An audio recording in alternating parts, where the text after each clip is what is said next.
తెలంగాణలో సంచలనం సృష్టించిన ఫోన్ ట్యాపింగ్ కేసు కీలక మలుపు తిరిగింది. ఇప్పటికే ఐపీఎస్ పోలీస్ ఉన్నతాధికారులతో పాటు సంబంధిత ప్రభుత్వాధికారులకు నోటీసులు జారీ చేశారు. తాజాగా మాజీ ఎమ్మెల్యేలు టీఆర్ఎస్ పార్టీకి చెందిన పైల రాజశేఖర్ రెడ్డికి నోటీసులు పంపారు. మొత్తం 4 మాజీ ఎమ్మెల్యేలకు నోటీసులు అందించారు. ప్రస్తుతం ఇదే విషయంపై తెలంగాణలో చర్చనీయాంశంగా మారింది. మున్ముందు మరికొంతమంది ఎమ్మెల్యేలకు కూడా నోటీసులు పంపినట్లు తెలుస్తుంది. దీనిపై మరింత సమాచారం మా ప్రతినిధి శ్రీనివాస్ అందిస్తారు. శ్రీనివాస్,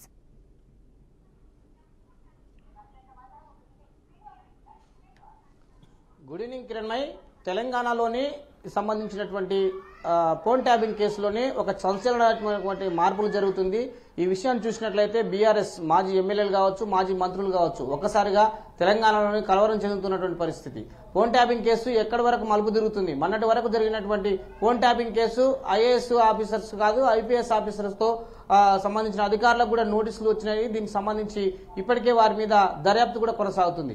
అయితే మొన్నటిదాకా జరిగిన దర్యాప్తు ఒక భాగం అయితే, నేటి నుంచి జరుగుతున్నటువంటి దర్యాప్తు మరొకగా దశకు చేరుకుందని చెప్పవచ్చు.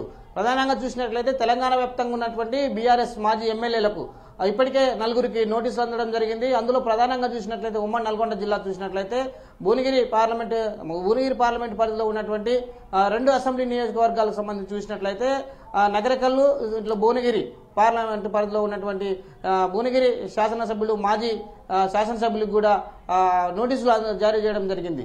బీఆర్ఎస్ పార్టీకి సంబంధించినటువంటి ఎమ్మెల్యేలకు ఇప్పటికీ 2 ఉమ్మడి నల్గొండ జిల్లాలో నోటీసులు అందగా మహబూబ్ నగర్ సంబంధించినటువంటి మరిద్దరు నేతలకు కూడా నోటీసులు జారీ చేయడం జరిగింది.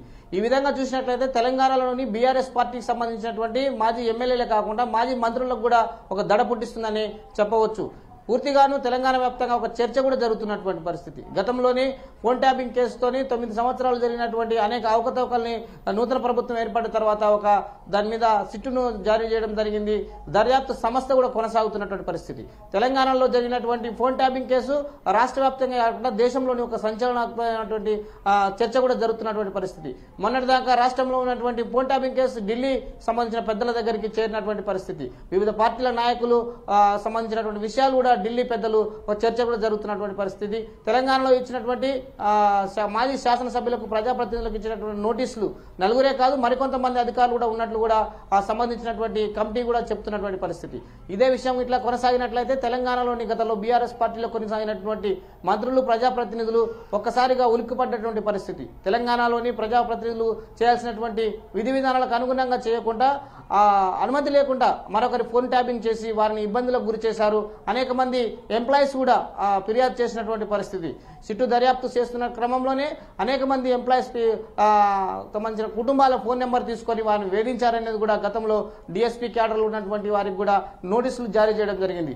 నల్గొండ జిల్లాలో జరిగినటువంటి ఫోన్ ట్యాపింగ్ కేసులోని నగరకల్ శాసనసభ్యులు చిరుమర్తి లింగయ్యకు కూడా నోటీసు జారీ చేయడం జరిగింది. భువనగిరి ప్రాంతంలో జరిగినటువంటి ఫోన్ ట్యాపింగ్ కేసులోని సంబంధించినటువంటి పైల శేఖర్ రెడ్డి మాజీ శాసనసభ్యులు, బీఆర్ఎస్ పార్టీ ఎమ్మెల్యే కూడా నోటీసులు జారీ చేయడం జరిగింది. భువనగిరిలోని జరిగినటువంటి శాసనసభ్యులు నోటీసులు జారీ చేయగా, నగరకల్లో ఉన్నటువంటి చిరుమర్తి లింగయ్య గారు మాజీ శాసనసభ్యులు, బీఆర్ఎస్ పార్టీ సంబంధించిన నోటీసులు జారీ చేశారు.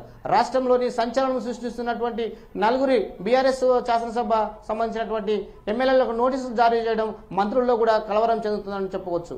ప్రభుత్వాలకు చేయాల్సినటువంటి పరిపాలన వదులుకొని పూర్తి స్థాయిలోని అప్రజాస్వామికంగాను ఫోన్ ట్యాపింగ్ చేశారనేదే ఒక దర్యాప్తు సంస్థ కూడా చెప్తున్నటువంటి పరిస్థితి.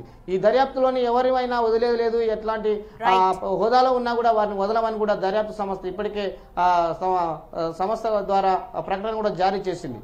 ఇలా విషయాలు కొనసాగినట్లయితే మరింతమంది ఉంటారు. అనుకోనుకుంటా జరిగినటువంటి విషయాలు ఏం కాదు, కావాలని పకడ్బందీగా ప్లాన్ ప్రకారమే చేశారనేది కూడా సిట్టు దర్యాప్తులో తేలుతున్నటువంటి పరిస్థితి. యామిని, తెలంగాణలో జరిగినటువంటి అనేక కుంభకోణాలు వెలుగులోకి రావడానికి దర్యాప్తు సంస్థలు కూడా ముమ్మరం చేస్తున్నటువంటి పరిస్థితి. గతంలో చేసినటువంటి దర్యాప్తుల కంటే ఈ దర్యాప్తు పెద్ద ఎత్తున ముమ్మరంగా కొనసాగుతుంది. ఢిల్లీకి సంబంధించినటువంటి ఆదేశాలతోనే ఇక్కడ జరుగుతుందనేది కూడా అనేక పార్టీలోనే చర్చనీయాంశంలో జరుగుతుంది. తెలంగాణలో జరిగినటువంటి ఫోన్ ట్యాపింగ్ కేసు రాష్ట్ర వ్యాప్తంగా కాదు, దేశంలోనే ఒక సంచలనాత్మకమైనటువంటి చర్చ జరుగుతున్నటువంటి పరిస్థితి. Yamini, right Srinivas, thank you.